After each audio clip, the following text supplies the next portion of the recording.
Орой банд хүргийн үзэгчтэй MBC News мэдээллийн хөтөлбөрийн лагу гарагийн дугаар эхэлж байна. Мэдээллийн товчонд анхаарлаа хандуулна. Сагил сумын нутгийн удирдлагын орд нь ашиглалтанд орлоо. Улаан сум нь үйлжилт өнтөө болж байна. Гэмтгэрээс үрдчлэн сэргийлэх тухай хуулийг сурталчлах ажлыг зохион байгууллаа. Эдгээр болон бусад мэдээллийн дэлгэрэнгүй анхаарлаа хандуулна. Эхний мэдээ.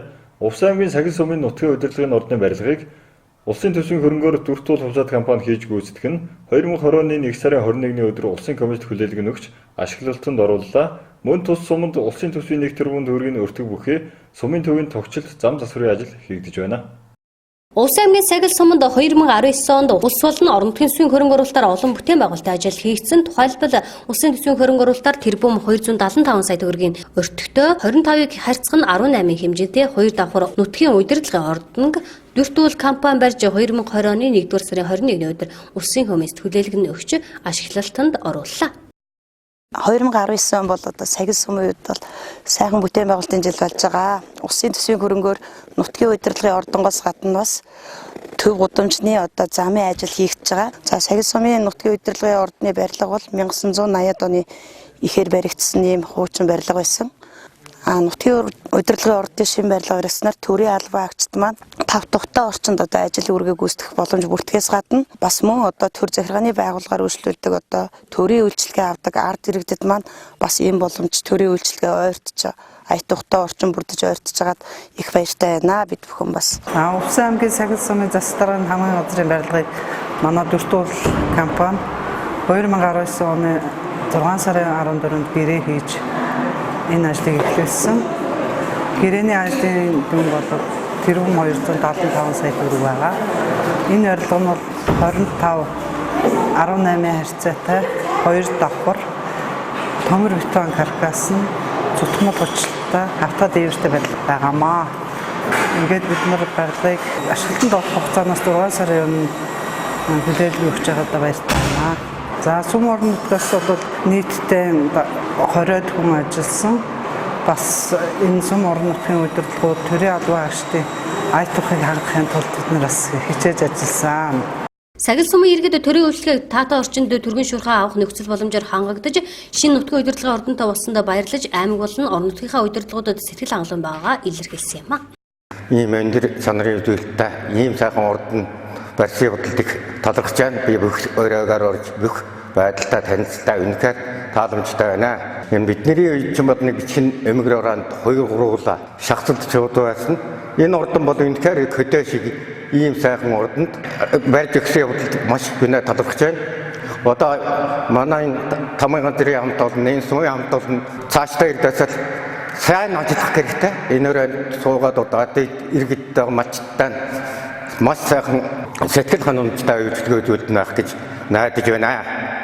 Тэгээд та нартай энэ барилгыг барьсан хамт олон болон энэ төсөв хөрөнгийг олгож ирсэн төр засаг энэ аймгийн захиргааны байгууллагад маш их гүн талархснаа илэрхийлж байна.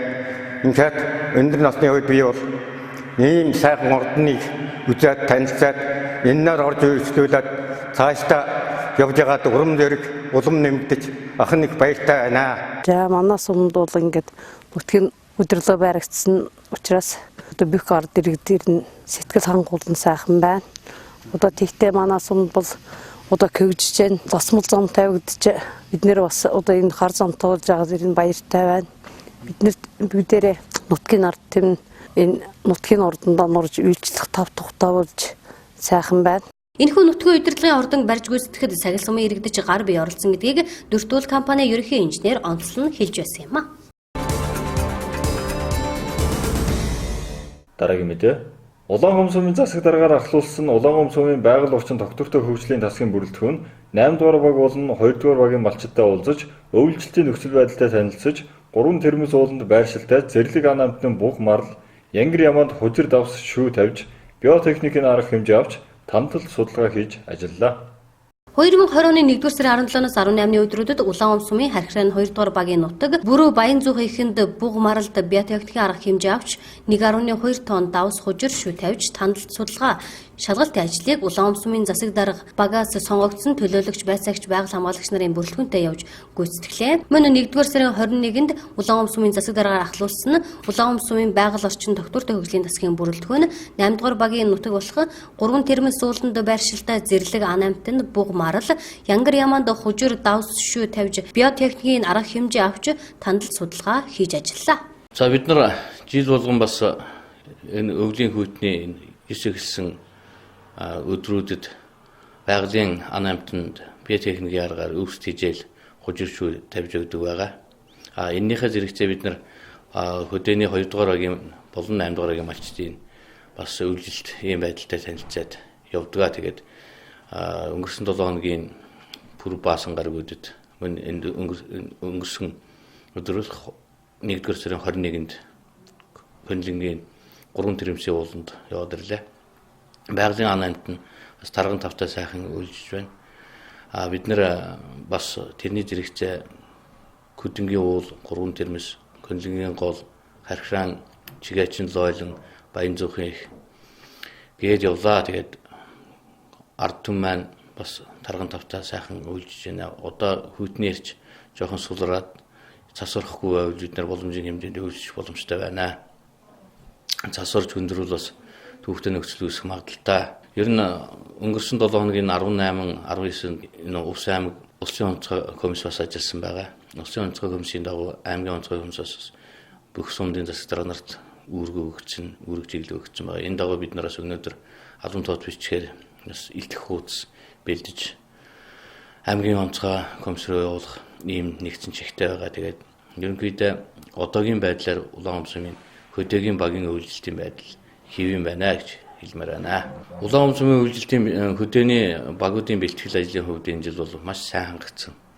Бид нар энэ жил өөрсдөө бэлтгэж авахдаа бас боломжийн хэмжээнд чанартай кермөрт арсаа хөхөртийн гэсэн газраас биттэй пресийг бэлдэж авсан байгаа. Тижэл хужир шүү бэлдсэн байгаа. Бид нар сая явахдаа ч гэсэн бас анзаарлаа. Хөдөөний малчид маань ч гэсэн бас хувийн өөрсдийнхээ бэлтгэлийг бас боломжийн хэмжээнд сайн хангасан гэж үзэж байна. Улаан умсмын 2 болон 8-р багийн малчид өвлжилтийн бэлтгэлээ сайтар хангасан бөгөөд цасны хэмжээ 10-аас 15 см зузаан цастай байна. Энэ жил Улаан умсманд цас багтаа дулаан өнтөө сайхан уйлуулж байгаа талаар малчид өндөр сэтгэгдэлтэй байсан юм. Цаашид их хэмжээгээр цас орохгүй бол өвлжилт сайн гарч мал сайн онд орох төлөвтэй байна.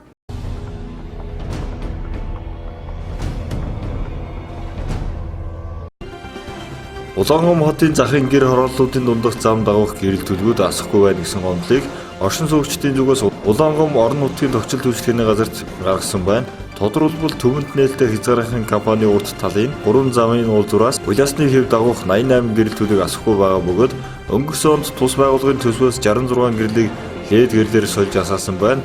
Үлдсэн гэрлийг нь солих гэтэл төсөв хүрэлцээгүй тул энэ оны төсөвт суулгаж эрх хавар шинжилгээр болсон байна. Тухайн гудамжны гэрэл төлөг асахгүй байгаа шалтгаан нь шугамд гэмтэл гарсантай холбоотой байх гэсэн тайлбарыг орон нутгийн тохицол үйлчлэгээний газрын цахилгаанч нь нэргүй өгч байна. Интервьюсийн хүйтэн тачигнсан нь энэ үед газрын хөлдөө тул гудамжны гэрэл төлөгийг засах ямар ч боломжгүй байгаа юм а.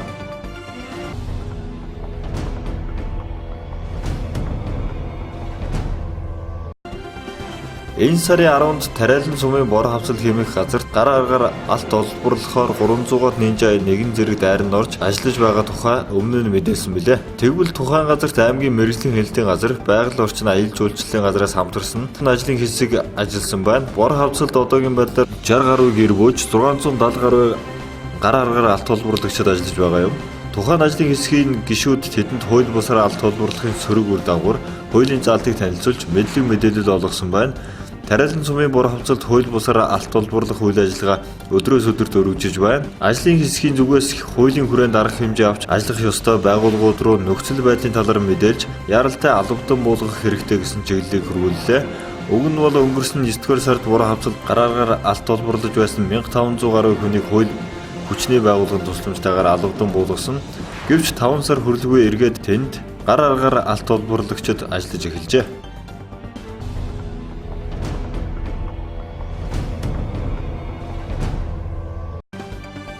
Увс аймгийн иргэдийн төлөөлөгчдийн хурлын дэргэдэх иргэний зөвлөлийн гишүүд Увс аймаг дахь цагдаагийн газрын 2019 оны жил эцсийн тайлантай өнөөдөр танилцаж цаашид хэрхэн ажиллах талаар зөвлөмж чиглэл өглөө. Өнгөрсөн онд аймгийн хэмжээнд гарсан гэмт хэрэг зөрчлийн тоо өмнөх оноос 1.6%-аар буурсан байна.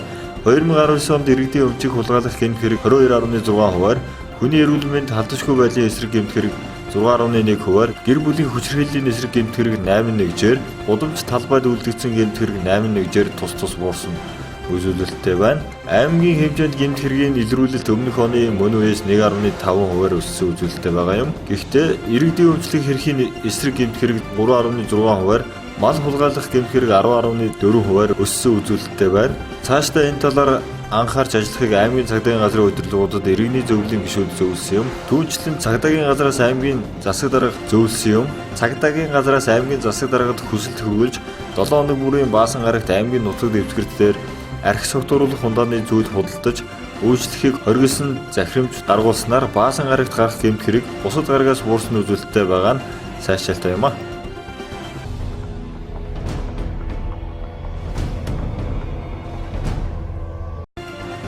Эрүүл мэндийн анхан шатны тусламж үйлчлэгээний санхүүжилтийн шинжилсэн журмыг өнөөдөр танилцууллаа. Эрүүл мэндийн анхан шатлалын тусламж үйлчлэгээний санхүүжилт нэг иргэнээр тооцсон терапиг бодит өртөгтэй уялдуулан шинжилж, өрхийн эрүүл мэндийн төвийн нэг иргэнээр тооцсон төлбөрийн хэмжээг 15,000 төгрөг байсныг 2020 онд 30,000 төгрөг болгожээ. Ийхүү нийт 26.7 тэрбум төгрөг нэмж зарцуулах болсноор өрхийн эрүүл мэндийн төвийн санхүүжилт 2017 онтой харьцуулахад 2 дахин, 2019 онтой харьцуулахад 75.8%-аар нэмэгдсэн байна. Энэхүү тарифын нэмэгдэл нь тусламж үйлчлэгээний чанарыг сайжруулахад чиглэгдэж байгаа юм а. Мөн сум өрхийн эрүүл мэндийн төвийн санхүүжилтийг 2018 оноос өмнө улсын төсвөөс бүрэн хариуцдаг байсныг өөрчилж, эрүүл мэндийн даатгалын сангаас зарим тусламж үйлчлэгийг санхүүжүүлдэг боллоо. Тусламж үйлчлэгээний тарифыг тооцоо судалгаанд үндэслэн бодит төрөлхтөө нийцүүлэн 2018 оныхоос дунджаар 2.3 дахин нэмэгдүүлсэн. Тухайлбал сэргээн засах тусламж үйлчилгээ 20,000 байсныг 45,000, өдрийн эмчилгээ 30,000 байсныг 70,000, гэрээр үзүүлэх тусламж үйлчилгээ 25,000 байсныг 50-аас 70,000 төгрөг болгож тус өсгөжээ. Сүүлийн жилүүдэд эрүүл мэндийн салбарын нийт санхүүжилт эрс нэмэгдэж 2017 онд 694.7 тэрбум төгрөг байсан бол 2020 онд 964.6 тэрбум төгрөг болж 38%-аар өссөн байна.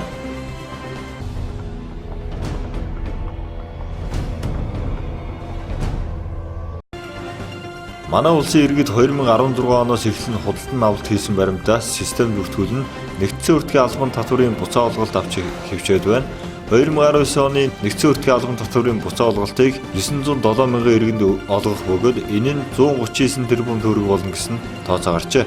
Нэгдсэн өртгийн албан татварын буцаа олголтын мөнгийг 1-р улиралд олгох гэж журамд заасан байдаг. Гэхдээ эх 2-р сард багтаа нь олгохоор ажиллаж байгаа тухай татварын ерөнхий газрын хэвлэлийн төлөөлөгч хэллээ. Дараагийн мэдээ. Увс аймгийн цагдаагийн газраас аймгийн хэмжээнд байгаа аж ахуй нэгж байгууллагуудад албан хаагчтай хуваарлан гэмт хэрэгээс урьдчилан сэргийлэх тухай шинжлэгдсэн журмуудыг сурталчлах ажлыг аймгийн хэмжээнд зохион байгуулж байна. Аймгийн цагдаагийн газар гэмт хэрэгээс урьдчилан сэргийлэх талаар олон талаарх хэмжээг зохион байгуулдаг. Өнөөдөр тус цагдаагийн газраас 2020 оны 1-р сарын 1-ээс хэрэгжиж эхэлсэн гэмт хэрэгээс урьдчилан сэргийлэх тухай хуулийг аж ахуй нэгж байгууллага иргэдэд сурталчлах ажлыг зохион байгуулж байна. Тус ажлын хүрээнд Хөлийн цэргийн Тэх 245 дугаар ангийн хамт олонд гэмт хэрэгээс урьдчилан сэргийлэх тухай хуулийн талаар мэдлэг олгох сургалт сурталчилгааг зохион байгууллаа. Увс аймаг цагдаагийн газраас хуулийн эрчим гэлцтэй хамтран улсын хурлаар 2019 оны 6 сарын 6-нд батлагдаж 2020 оны 1 сарын 1-ээс хэрэгжиж эхэлсэн гэмт хэрэг зөрчлөөс урьдчилан сэргийлэх тухай хуулийг Увс аймгийн хэмжээнд сурталчилгаа ажлыг бол зохион байгуулж байна.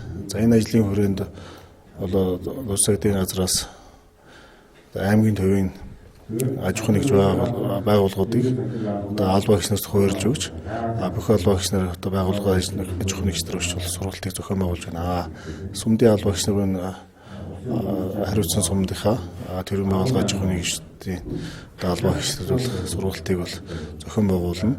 Гэмт хэрэг зөрчлөөс урьдчилан сэргийлэх тухай хуулийг бол аймгийн хэмжээнд бол сурталчилж байна. За энэ хуулийг сурталчилснаар одоо зорилго нь гэхээр энэ хуульд орсон шинэ одоо залт заамын энэ хууль хэрэгжиж эхлэснээр одоо гэмт хэрэг зөрчлөөс урьдчилан сэргийлэх ажлын одоо үр дүн, за мань гэмт хэргийн гаралт буурах, за мань энэ төрийн байгууллагуудад уялдаа болоо иргэний эрх өөрийг бол одоо сурталчилж, гэмт хэргийн гаралтыг бууруулах чиглэлээр бол цагдаагийн байгууллагаас бол ажил зохион байгуулж байна. Хил хамгаалах байгууллагаас дэвшүүлсэн зорилтыг бие бүрэлдэхүүнд танилцуулах 2019 оны ажлын үр дүнгээ хилэлцэн 2020 оны зорилгоо тодорхойлох зорилготой Хилийн заставын төрөл мэргэжлийн ахлагч нарын нэгдсэн цугларалт өнөөдөр боллоо. Цугларалтанд хилчин шалгагч, жолооч холбооч нь удирдах ажилтнууд хамрагдлаа. Манай анги өнөөдөр Хилийн заставын төрөл мэргэжлийн ахлагч нарын одоо нэгдсэн цугларалтыг зохион байгуулж байна. За төрөл мэргэжлийн ахлагч нарт бол одоо өнөөдрийн баялаар хилчин шалгагч нар, за жолооч, тэгээд холбоочин, малын суурийн дарга нар гэсэн одоо төрөл мэргэжлийн ахлагчдыг цуглуулна. Нэгдсэн цуглуулалтыг зохион байгуулж байгаа маа. Манай анги байгууллага бол жил бүр уламжлалгын за тусгай хөтөлбөр төлөвлөгөөний дагуу, ангийн загшин тушаалын дагуу Хилийн одоо ангийн удирдах ажилтан болон Хилийн заставын байгуулагч нар, за төрөл мэргэжлийн ахлагч нар, Хилийн харуулын дарга, за хилчин эмэгтэйчэн чуулга уулзалтгээд цуглуулалтыг одоо тусгай хөтөлбөр төлөвлөгөөний дагуу зохион байгуулдаг байгаа. За энэ одоо бидхэн хил хамгаалах байгууллагаас дэвшүүлсэн зорилт тийг одоо бие бүрэлдэхүүндээ хүргэх, хэрэгжүүлэх. За мөн 2019 онд анги байгууллага аль тасаг Хилийн салбарын хэмжээнд хийж хэрэгжүүлсэн ажлыг хонд хэлэлцэх, 2020 онд мөн одоо хийж хэрэгжүүлэх ажлуудаа хэлэлцэн. Бие бүрэлдэхүүн удирдлагын бодлого шийдвэрийг одоо танилцуулах зорилгоор энэ цуглуулалтыг одоо үе шаттайгаар зохион байгуулж байна. Цаашид аймгийн цагдаагийн газраас гэмтгэргээс урьдчилан сэргийлэх тухай хуулийг төрийн болон төрийн бус байгууллагуудад сурталчлах ажлыг зохион байгуулахаар төлөвлөгөө гаргана ажиллаж байна.